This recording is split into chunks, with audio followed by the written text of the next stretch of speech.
अहम खबर बेंगलुरु से। मुल्क आईटी हब बेंगलुरु में एक बार फिर कोरोना अलर्ट जारी किया गया है। दरअसल केरल से आए कई तलबा में कोरोना की तस्दीक हुई है। एयरपोर्ट पहुंचने वाले मुसाफिरों पर भी कड़ी नजर रखी जा रही है।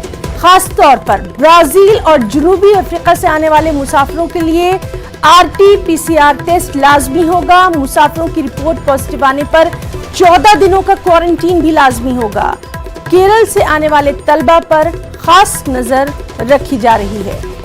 अहम खबर बेंगलुरु से। कोरोना अलर्ट एक बार फिर जारी किया गया है। खासतौर पर एयरपोर्ट पहुंचने वाले मुसाफिरों पर कड़ी नजर रखी जा रही है। ब्राजील और जनूबी अफ्रीका से आने वाले मुसाफिरों के लिए RT-PCR टेस्ट लाजमी होगा और अगर रिपोर्ट मुस्बत आती है, पॉजिटिव आती है, तो 14 दिनों का क्वारंटीन लाजमी होगा।